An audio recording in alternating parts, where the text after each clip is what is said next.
What the fuck, bro? Fucking weird. Reapers, what is good? It's your boy Laser. You guys are new to the lives. In this video, we're gonna be reacting to the most disturbing TV hijackings in history. Guys, there have been so many TV hijackings that have happened. We're about to dive straight into those. If you guys been loving this scary content, you guys want more scary videos like this in the future, simply just hit that like button, you subscribe, and you turn notifications on. It takes less than a second. Let's dive straight into this video. Most disturbing TV hijackings. The most popular TV hijacking is the Max Headroom Incident. Oh shit. It's likely you've seen it before. Probably, A man I think I have dressed in a seen suit, sunglasses, and most notably a Max Headroom mask. Max Headroom was a fictional character advertised as the first computer-generated TV presenter. Why does he look like an 80s model? He first appeared in his own movie before the character got his own TV program. Popular back in the mid-80s, it's likely most everyone instantly recognized the mask. Looks like on a November model, 22nd, 1987, a sports segment on WGN-TV was abruptly hijacked. Oh, this being what appeared on the screens of thousands. We got this football game, bro. So it happened during like a football game? In 12 quarters, finally did. I gotta see the motherfucker, dude. He looks like a motherfucker pulling up to the beach, bro, with those sunglasses.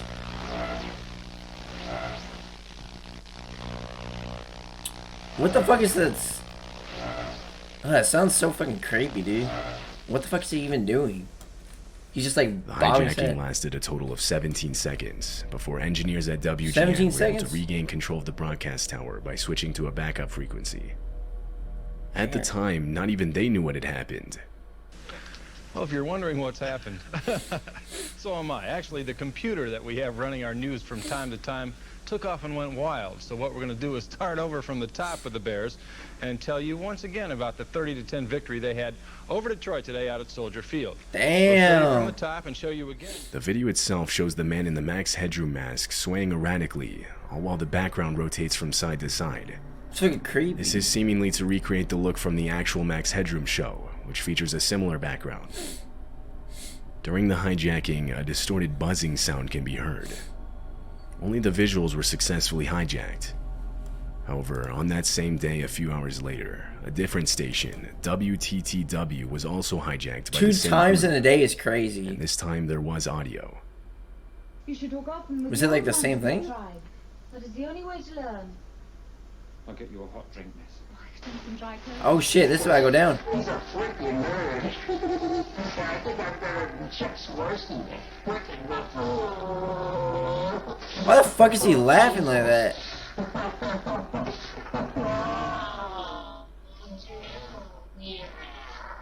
What the fuck, bro? Fucking weird.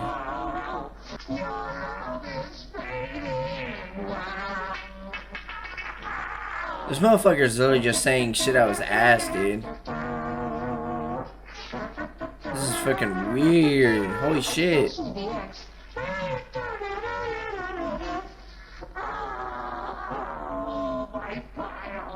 What the hell, bro?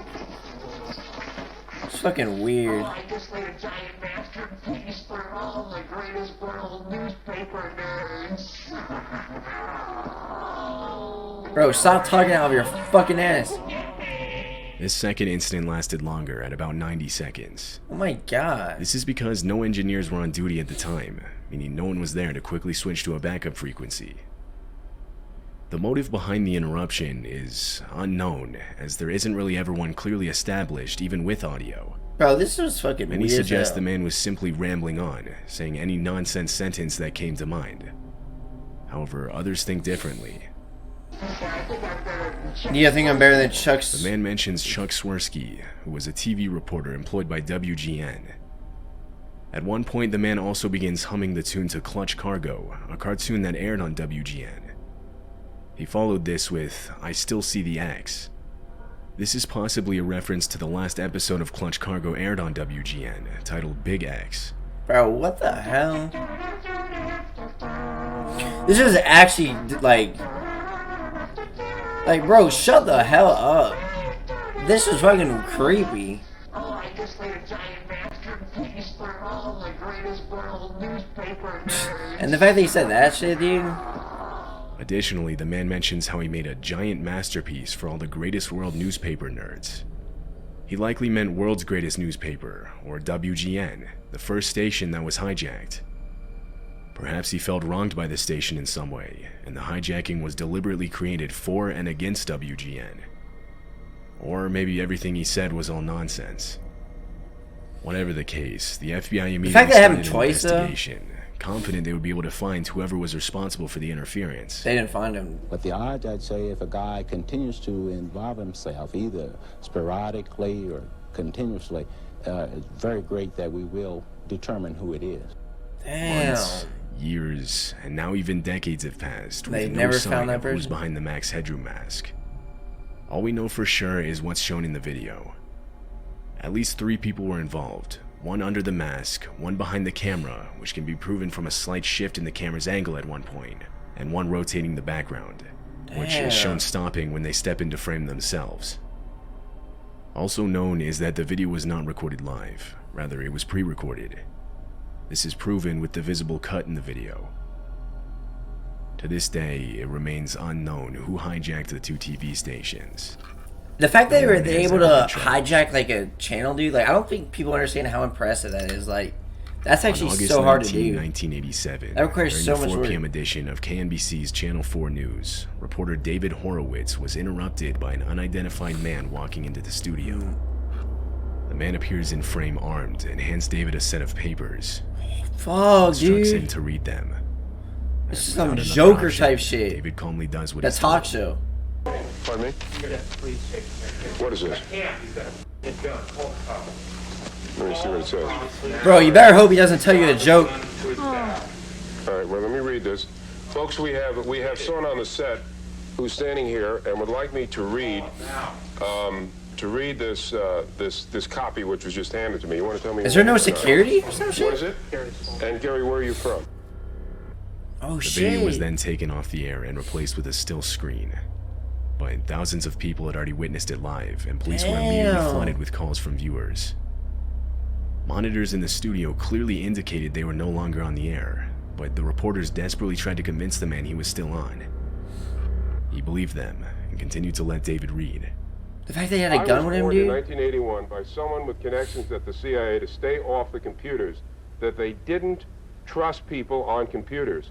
When I began receiving disturbing calls from my parents, which led me to believe that something terrible was going on, I was then forced into a mental hospital in Tallahassee, where I learned that Bro, my that brother-in-law guy- had been driven insane. He's breathing in down his in spine. What is it? In the same manner that someone was trying to do to me. After minutes of this, David finally finishes reading the statement, at which point the man sets down his weapon, and it's revealed that it was only ever an empty BB gun.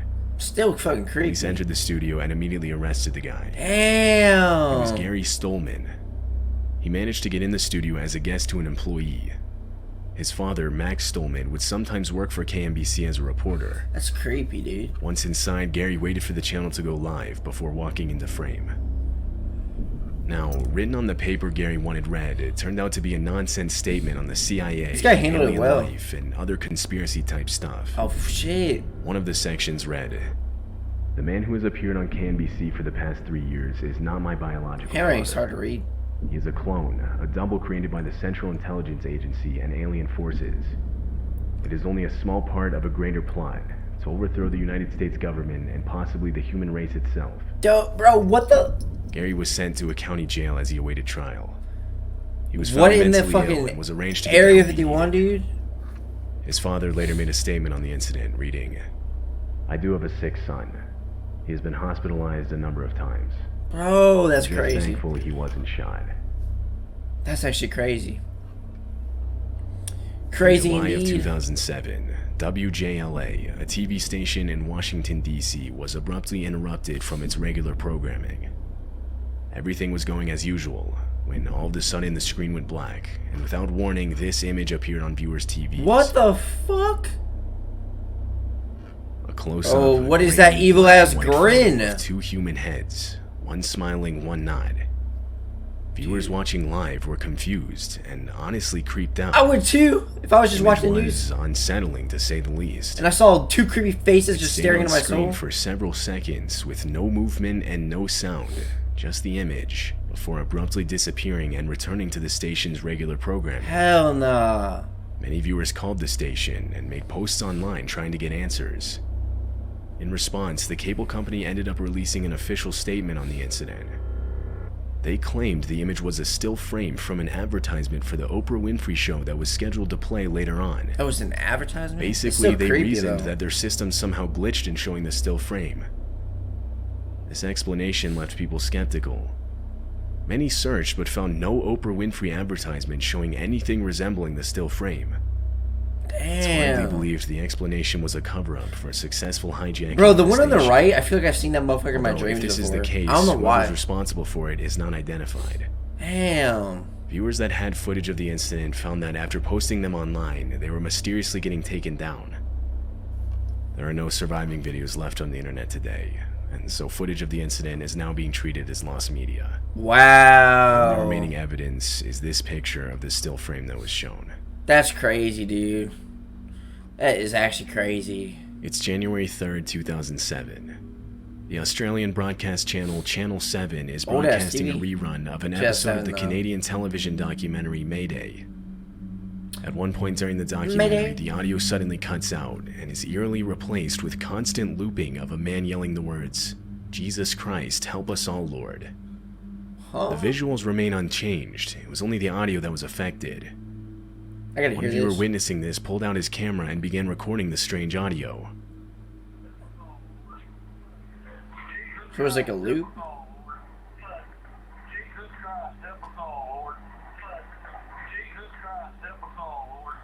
Nah, no way.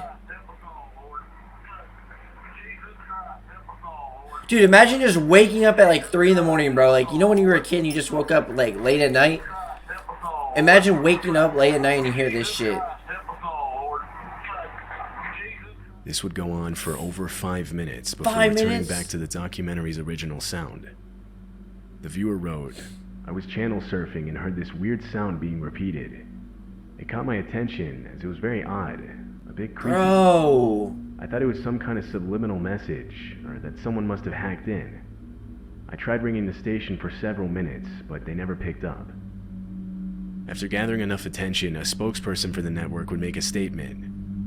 He denied the transmission being a prank or security breach, and actually claimed that the repeated line was a part of the original broadcast. He further stated that the audio actually said, "Jesus Christ, one of the Nazarenes." However, there's almost no similarity between the two phrases. People took this statement almost as a joke, considering how absurd it was.